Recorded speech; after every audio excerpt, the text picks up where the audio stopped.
Hello there. This is Vector Podcast Season 3, and I'm super excited to be talking to Sid Probstein, second time on the show, which means that you guys are progressing quick, and as usual, you have a lot to say, I'm sure. Welcome to the show. Thank you so much. It's great to be here. 1 year later.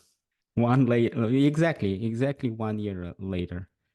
A lot has happened. I was thinking about Swirl. I've been actually also a little bit like promoting it, in my circles. And the last thought that crossed my mind was you are taking this radically new approach that I don't think many people are talking about, and I also don't see that much of that same thing happening elsewhere. Uh, you bring your technology to the data. In some sense, you could see some analogy with Hadoop, I think. Mm.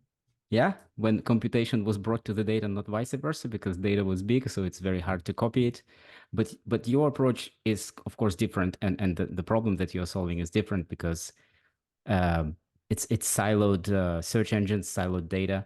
You come in, you plug in your device, your swirl, and and you get a single keyword box. It's amazing. It's really amazing. Um, So what I wanted to ask you, let's start off, and of course, those who haven't seen the first episode, please take a look. I'll link it. But I wanted to hear what happened in the past year. Can you walk me through? Absolutely.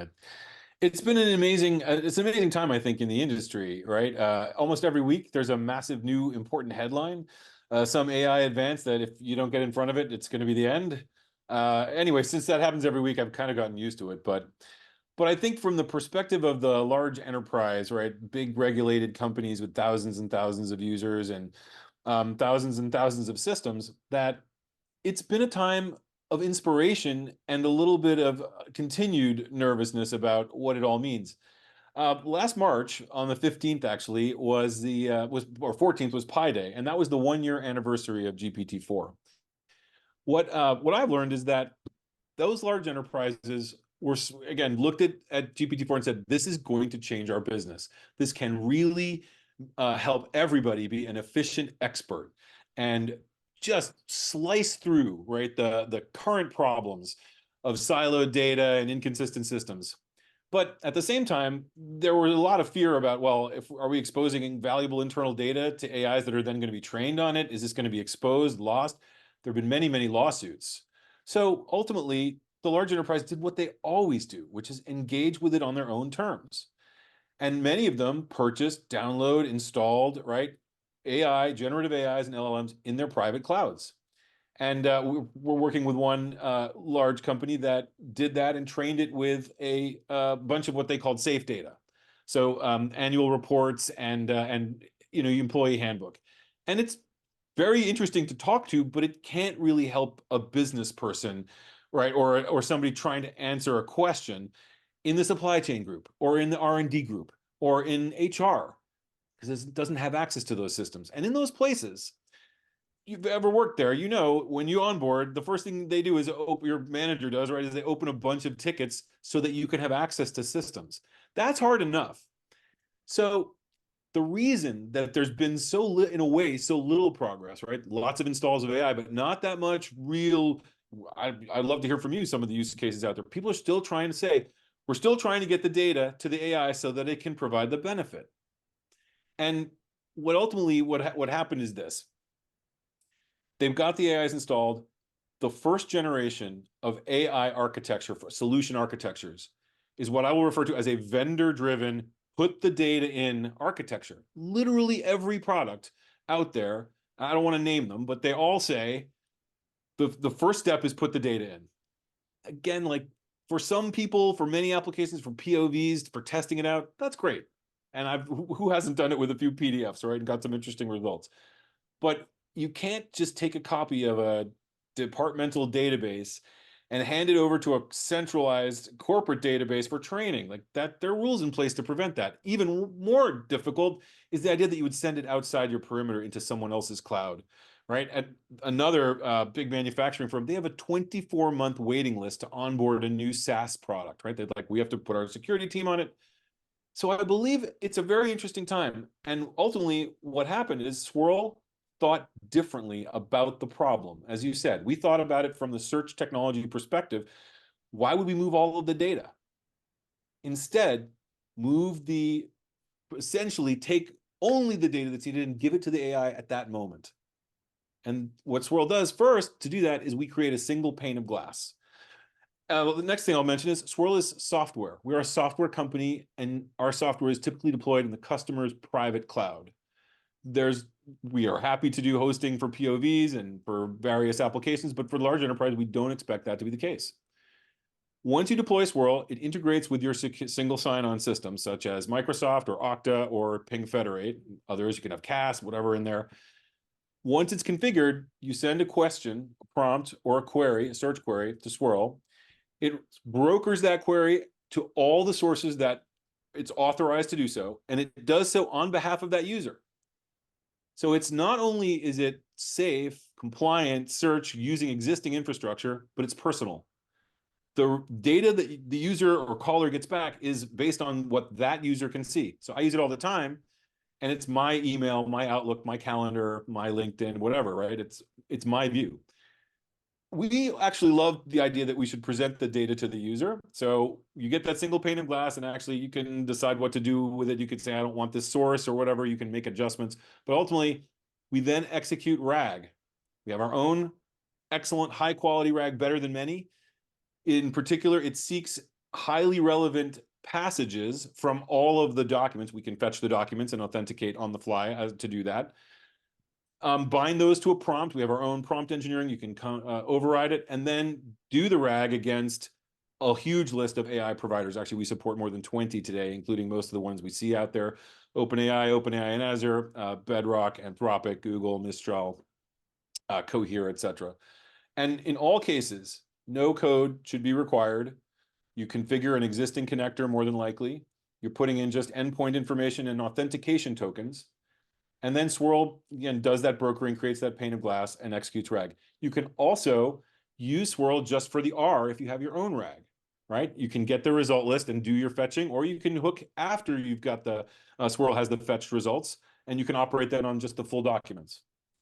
The key to this, I love that you asked, is the Reader LLM. We have been really heads down working on the Reader LLM. I've actually been asking people if they have heard the term before, and many haven't. I don't know what your take is on Reader LLM these days. Oh yeah, I'm still catching up, really. I mean, the way I see it, and I'm still kind of plowing through RAG itself, right? So you said, what is my take on how easy it is to onboard to these AI models and so on? I have a sense that people are aware of this because it's so easy to access through ChatGPT and similar tools. But then when it comes to deploying these things, I don't think that it's as easy, right? So because you'll have to go through a list of models, you need to figure out which one to pick, and hence you need to be a data scientist, right, at that point, or ML practitioner or whatever. Um, and it's not, and it's like the web is exploding with so many cheap advice. Use this, use that. But then as you go through that process, you realize that none of those models work. And so you need to do something. Okay, there is RAG, but setting up RAG means that you need to bring in, I don't know, a vector database that you haven't seen before and things like this, right? So it's, yeah. So I love that. So speaking of misinformation, right? I think you're absolutely right. There's so much confusing stuff out there. You do not need a vector database to RAG. You never did. It's a vendor thing that I totally understand. They're charging per gigabyte or whatever, so they say you have to have it to RAG. There's an excellent study by ZetHub, and actually Simpson Garfinkel is an advisor to Swirl. You may have heard that name. He's an incredible tech writer. He recently wrote a study, a survey or a summary, I should say, of the ZetHub study. The ZetHub study shows that you do not need to vectorize your data to get high quality results. Instead, you just increase the number of results you get from a so-called naive non-vector search engine or database and re-rank using vectors. That's exactly what SWIRL does. We vectorize the result sets, snippets. We vectorize the full text of the documents. We vectorize the query, the prompt, whatever it is, right? And our Reader LLM is responsible for a complex similarity re-ranking. You can actually plug your choice of embeddings into our Reader LLM. Embeddings are actually just a feature, one of the many things that LLMs do. So you can change that. But the Reader LLM, here's really the core of it. It's the middle layers of the generative AI LLM. Without the, text generation and text interpretation part, that's not there at all. Instead, you use it to determine the similarity, right? Cosine, or there are many different algorithms. But ultimately, you're taking some algorithm like that and you're using embeddings plus the Reader LLM's own knowledge to say how similar is the query or prompt or part of it to the response that I got, or find the most relevant passage in a document.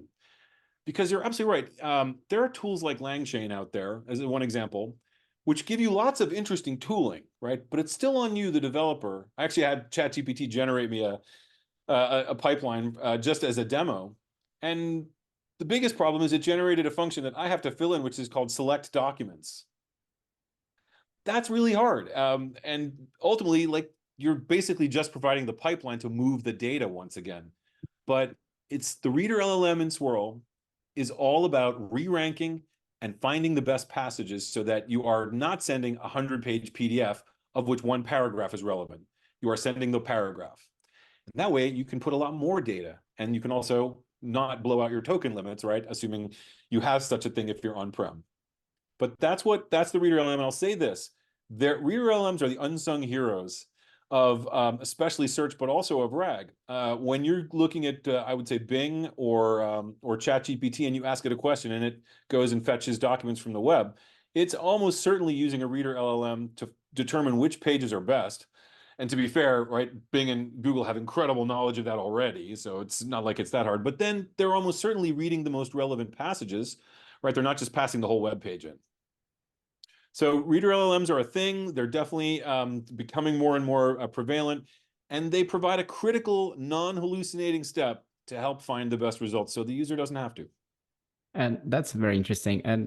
And how, let's say if you plug into a company's network, right? So, and they focus on something, I don't know, healthcare, banking, what have you. Would you need to fine tune Reader LLM in any way? No, I actually don't recommend it. I think there's a lot of evidence that fine-tuning, because of its fundamentally lossy process, right, is somewhat responsible for hallucinations. There's been quite a bit written about this. And I think that ultimately the winning combination today is that you use a very well-trained, capable model that is generalist, and you provide it with the data that you need to provide it with at the moment you need to. For example, SWIRL's prompt engineering does a few things. One, we force it to only consider the RAG data and not add its own model thoughts, right? You can interpret, but don't create facts that aren't presented to you. Second, force it to disambiguate. This is one of the worst errors in prompt engineering, is just letting it go right up on past equating, right, two entities with the same name as if they're the same thing. So our default engineering says, listen, if you see an entity, two entities with the same name, don't, essentially call that out and don't just gloss over it. The last one is, especially when you're talking about multiple sources of data and enterprise data, the user must be able to verify. Nobody wants to make a career-limiting move because they took ChatGPT's answer and said, here it is, right, and put it up on the investor site. Not a good idea. But Swirl also forces the AI to quote the sources it used, to cite them. And of course, you also have access to the underlying search results, right? So you can verify that, yes, you have $1 million in insurance coverage and it covers X, Y, and Z. That's key. Yeah, that's amazing. You reminded me of when you said about hallucinations. I was just listening to one interview. This is not related to AI world or tech world. It's political sciences. And so she was asked, this scientist, she was asked, are you using ChatGPT at work? And she said, yeah, sometimes I do. Sometimes I use it as a co-writer. So, I draft some things quickly, and I still see that ChatGPT is very crude, in the way it approaches. I can do it better, but sometimes I'm just, lazy or tired. Okay, let it do it. But then the thing that struck her was that it actually hallucinates. She was asking, give me, top 5 books in political science, in specific country. And ChatGPT was very confident. and said these are the 5 books and the authors. And when she Googled them, they don't exist. And then she said they don't exist. And then ChatGPT responded, okay, here is only one book that you should read. And that didn't exist either. So she was genuinely like baffled. And she said, okay, you might say something with less confidence, but why lie? Why do you lie? She doesn't know what is hallucinations, but she looks at it as a user. And it's very disconcerting. So believe it or not, when I first started using GPT-4, I got a hallucination that I thought was so real. I wrote to the publisher and said, why is this article no longer online?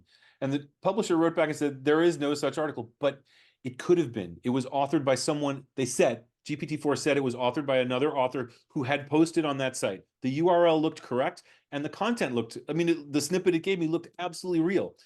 But again, when they build these models, a few, 10, 20 gigabyte model, right, of GPT-4 or 3.5 or whatever it is, petabytes and petabytes of data went into that. So by definition, it's lossy. But the way the LLM, the generative part works is it must provide a response. So you know how that is when you can't quite remember the name of something? And it's essentially doing the same thing. So it knows it. I saw an artifact that looked like that, but I don't have the artifact anymore. So it generates something that is the consensus version of what it would have been had it existed. And that's why I don't believe in fine tuning so much. I think if you have a capable model with some reasoning and the ability to interpret text and follow instructions, you provide it with your internal data, and that is the beauty of RAG. Because here's the thing: the reason it's so good at things, why does Chat GPT-4 sound like a smart person on, Reddit or Facebook or something like that, right? It's because that's where it was trained from. Your internal, and of course on something like Reddit or whatever, they have the same conversation 10 million times, right? I mean, how many discussions of whatever Twin Peaks or Battlestar Galactica, are there? There are a lot of them, and so it learns the core of these things, right, and can answer those questions. But if you feed it your internal data, like, it's probably not so repetitive. It's probably much more conflicting than not, and so you that's why you produce more problems. It's much better give it the one thing that's really relevant and let it reason. Yeah, that sounds cool. And it's like live, right? It's something that can be updated um, throughout the life cycle of your company or department, whatever. But there is one challenge that I want to offer to you, and it came to me just today as I was thinking and preparing for this episode. Um, Data is not gold.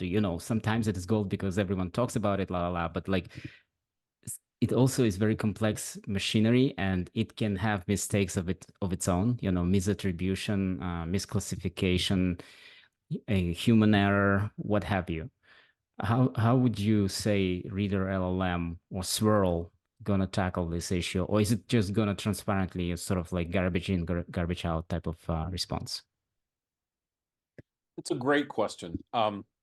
Speaking of hallucinations in AI, right? We all have probably worked with somebody at one time or another who made a mistake, right? Or whatever, didn't understand the problem well enough, and that stuff gets into Teams and Slack and documents around. Like, it's incredible. You're right. It's incredibly messy in the enterprise. Has anybody not worked at a firm where they had 500 versions of the same PowerPoint that has just evolved, right? So absolutely.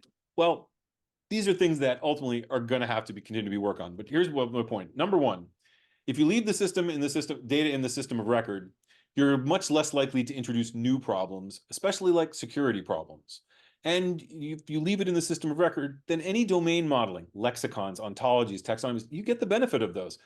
If someone cared about that source, they might very well have done some of that, right? So if you pull it all out and put it in a vector database, like, what happened to all of that knowledge? So I would argue that the systems of record that are valuable have things in place to deal with that.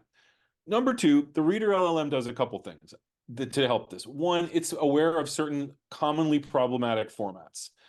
Email is the worst. Reply, forward, and signature content, very, very problematic. We have a solution for public data too, so that you can get article content without getting, as an example, navigation, advertisements, cloaked data, stuff like that, right? So, because very often public data is relevant, right, to large enterprise, like if they want to see policy changes, regulatory changes online, catalog changes, right? That's all relevant stuff. Then there's the similarity problem, right? So another thing the Reader LLM does is it can do semantic analysis to determine which is the latest version of the same document.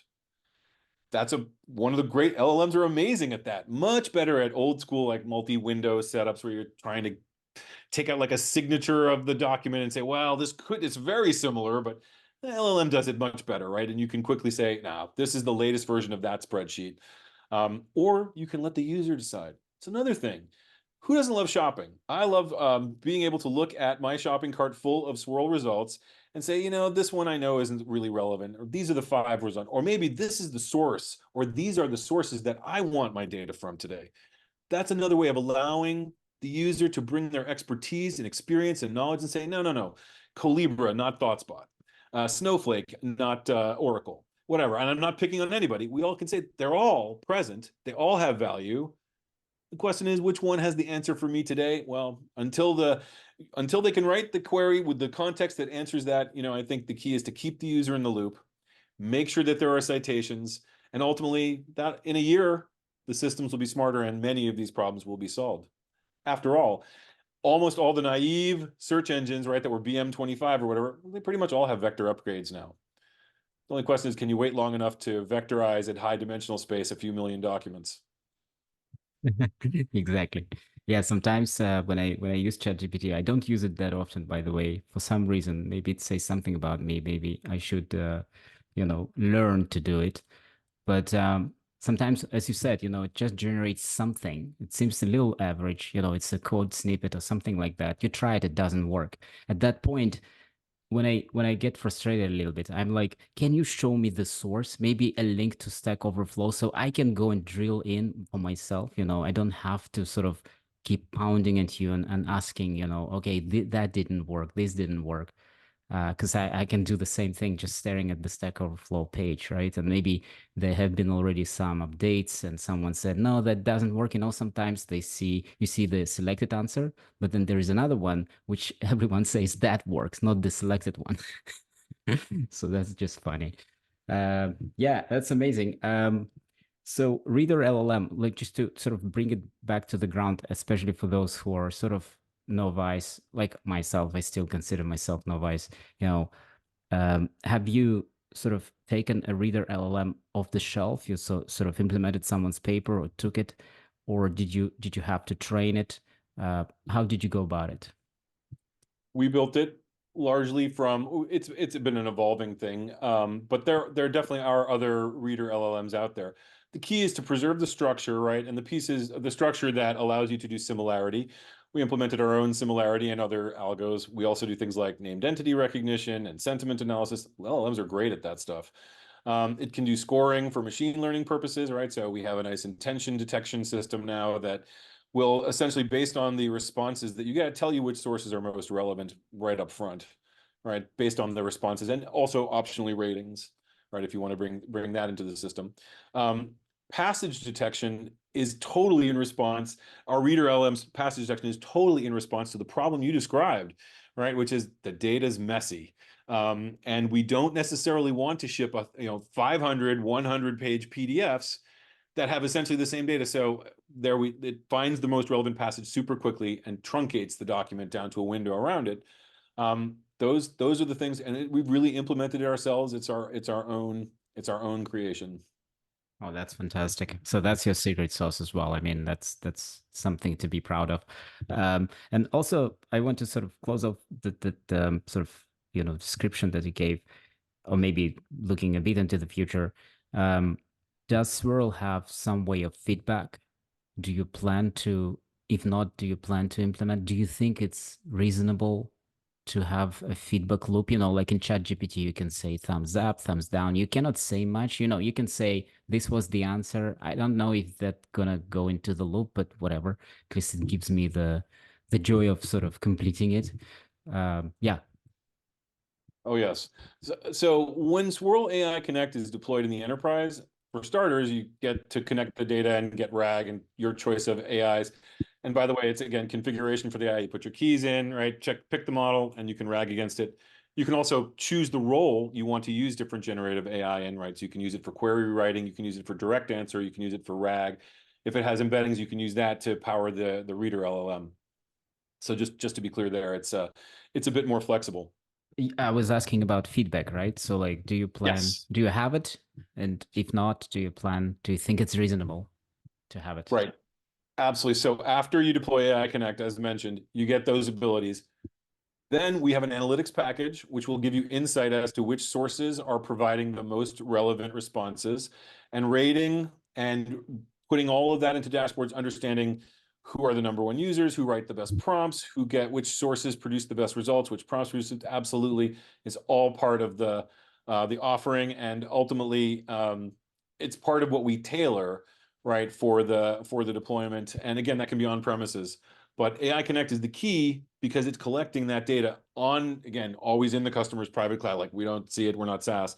But that data is absolutely turnable into gold, a variety of different gold things. And so you can ultimately figure out which AI works best for which groups. You can figure out which sources, right, are providing the best input for RAG, et cetera. Yeah, that's fantastic. I love that you do have feedback. I think it's definitely gold. It could also be super messy and noisy and stuff, but it's better than absence of it. Yeah, that's amazing. Maybe like in the past year, so you've been deploying this with clients. Obviously, you don't have to mention the names, but was there something that surprised you? How clients, sort of perceived Swirl? Yeah, I would say that people have not really been looking for search. If I'm the AI, the explosion of AI and the excitement around AI kind of crowded everything out, drowned everything out. So that's why I think so many of these copy in architectures were got so much momentum. But by the way, I think people are doing incredible stuff with that. So it's not like those aren't perfectly legitimate. I mean, every database ever starts that way, right? You put the data in and you get insight out. It's just that there's a bit more to the story, right? There's a whole nother world of, well, there's a lot of these and I just moved them to cloud and I can't necessarily do it. But people weren't thinking search.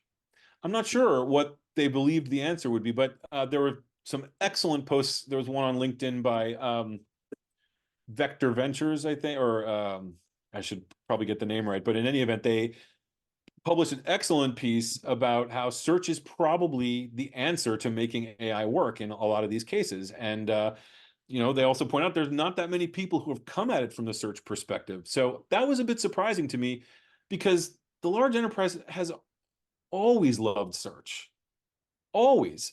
Because that's how knowledge workers and people get stuff done, right? It's yes, you have business intelligence and dashboards and reporting, and we like those things, but so much of the qualitative, why did things happen? Explain it to me. How do I solve this?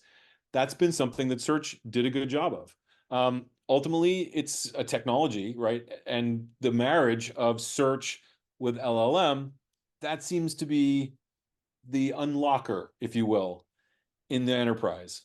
And that was surprising to me, right? I thought that there would be much more of a search first approach. And I think everybody had to get through the understanding of what it means to adopt AI and how the first generation works. And now I think people are recognizing real-time architecture using systems of record with re-ranking and and then just keeping up, right, with the incredible innovation in let's call it generative AI, right? That's the interesting thing. But again, I come back to what I said at the beginning. There are going to be a many incredible generative AIs. They're going to do different things that we haven't even seen. I don't think the most extraordinary ones. They'll be from the big science publishers. They're going to build incredible life sciences GAI. I'm sure people like Bloomberg, FT, are going to build incredible financial ones, and that's great. But all of those still need your data to operate on your environment and give you answers that are meaningful. And that problem is the problem that Swirl solves. So just to understand, what were they expecting? Was it like chat interface, or you said they didn't expect search? No, What, they thought they would what ask was? the AI Uh, question, oh right? yeah, so they Just they like thought text. like a chat, right? Yeah, that everybody wants kind of a conversational interface. Another thing I learned, actually, you really reminded me, people are not so interested in the idea that there is an AI place that you go. I think another very logical step is business folks, knowledge workers, they would like to use the channels they use today. So rather than I have to have a new place to go, why can't I talk to it on Teams or in Slack or on my WhatsApp? Why can't I text it? If I need to get a visual, I could always go to a screen, right? And then I could have it show me the underlying data, show me the graph, show me the chart. But for the future is not applications that are destinations. The future is an ongoing dialogue with the AI that understands your business, your world, has access to your data, and becomes your uh, trusted advisor and agent. I don't want to use the word co-pilot because I think that's a little too, it's much more your confidant. It's Mhm. much more your agent. It's going to tell you stuff like, hey, that question you asked last month, there's a very different answer this month. That's a pretty interesting thing. Or it's going to let you explore. So, tell me about our customer service ratings. Well, which region, right? Disambiguation, which was previously something, that you would do like through facets in search, Mhm. right? Mhm. That's the kind of thing that should become more dialogue oriented. But those things, that's going to take some time because in order to know how to disambiguate, you still have to know what data is relevant, right? So that's been surprising, but I think we're going to see a wave of search-driven innovation, and I'm excited about it. I think the more people shift away from innovating in a repository to innovating across repositories, we'll see, another layer of innovation and even more productivity lift, right, for the people who use it. Oh, yeah, that's fantastic the way I put it. And I'm glad to hear this because as a search professional, now a product manager, I love the fact that the power horse of, the future of AI still continues to be search, right? At the core. And I think search, it also says that search isn't solved.